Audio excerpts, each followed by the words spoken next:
the streets of Toronto, coming through turn 11, the race leader, Justin Wilson, as we go back to green flag racing with now 14 laps to go as we go across the stripe. Will Power trying on the outside, and boy, does he get a great pass. That was a result of Justin Wilson trying to get on the gas through 10 and 11. The back end stepped out from underneath him. Now he's going to have his work cut out for him to try and get past Will Power.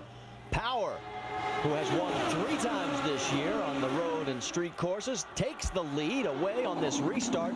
Dario Franchitti third. Look at the action back in the back, trying to squeeze through. Ryan Hunter-Reay. Oh, there's contact with Scott Dixon, and Dixon's into the wall. Is there serious damage, or can he continue? Look at Tony Kanaan weaving his way, trying to get around his teammate. So far, no view of the number 9. Dixon is still in that corner, we're being told by officials. And there he is. And yes, there's damage. So for Scott Dixon, who is 3rd in the points coming into this race, he has got damage on that right front suspension. Oh, it's Justin Wilson is turned around. That is at the exit of turn number 8. He gets it spun around, back on course, and all of a sudden, this race has changed dramatically. You see where the race leader is. Scott Dixon's trying to limp his way back to the pits. And Will Power now has about a 1-second lead over Dario Franchitti. And yellow caution periods with the restarts to follow always can change the complexion of the race. And certainly that happened here for those 2 drivers. Ryan Hunter-Reay right there with Tony Kanaan right behind him. The 6 of Ryan Briscoe. Briscoe is 2 laps down, however. A little bit further back, Graham Rahal is running 5th now. Danica Patrick is up to 6th. And I'm not sure that Ryan Hunter-Reay maybe doesn't have a little damage on his car, because it seems like he has problems putting the power down.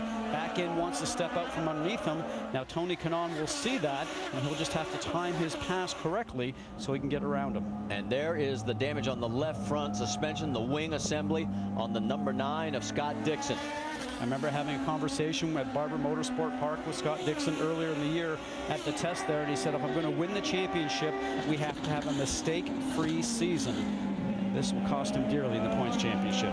If he cannot get back out, this would be the 2nd DNF of the year, and it looks like this one could be pretty much terminal, because that suspension is really bent. While all that continues, we're still trying to find out. Oh, now more trouble. As is Tomas Scheckter in the 24 and the 77 of Alex Tagliani. And again, we've got an issue down in turn number 1. So we're trying to, as I mentioned just before this one happened, we're trying to find any video as we get a full course caution.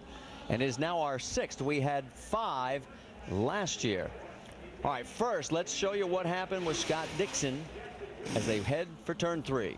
In this scenario here, he gets into the middle of turn. You can see actually on the right-hand side, you got Ryan Hunter-Reay. And Dixon saw him coming because he gave him room, but Ryan Hunter-Reay really used a bit too much room on the exit and just punted Dixon into the wall. And you can see right now, Scott Dixon does not have any steering whatsoever. He's trying to get himself back. And give him credit for not causing a full course yellow. He got the thing into reverse and was able to get himself around into pit lane. All right, let's see what happened to Justin Wilson. Take us back on, this will be our first look at this. And there he is. Coming through the corner. Oh. Looks like he was carrying his speed in too far. From that angle that we look at, he was quite a ways away from the inside of the wall, which is the apex. You can see he's just a couple cars ahead, just a little bit wide on the back section, but the back end seems to come around for some reason. That was just a lot of oversteer on entry into the turn. And he was on the concrete, and the guys have told us it's like being on ice. If anything goes wrong. And here's what happened on the 3rd and final incident, all on the same lap, basically. Here we are heading down to turn 1. You know, in this scenario right now, I mean, this sport is really becoming a contact sport. 2 cars going to go for the same piece of real estate, and in the end result, you take them both out. On board with Marco Andretti, he says, thank you guys, I'll pass both of you. All right, so now you know exactly what happened to all of them, and we've still got 11 laps to go. We had 5 cautions for 15 laps. This year we're at 6 with 20, but there's your race leader. Can he make it 4 in a row? Stay with us. 9th, you saw him streaking through the screen. While all this goes on, let's catch up with Scott Dixon. Jamie Little. Well, he's one of the men that was in that battle, and no longer your day is done. Scott, what happened with you and Ryan Hunter-Reay? Yeah, I made a bit of a bubble coming out of the last, or into the back straight, and he got a bit of a run.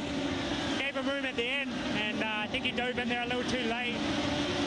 Just carried too much speed, and then obviously he had nowhere to go, and I was on the outside, and it bumped me into the wall. So it's just not our year. Everything that can go wrong, definitely has. But hopefully Dario can still pull a good result out for Team Target.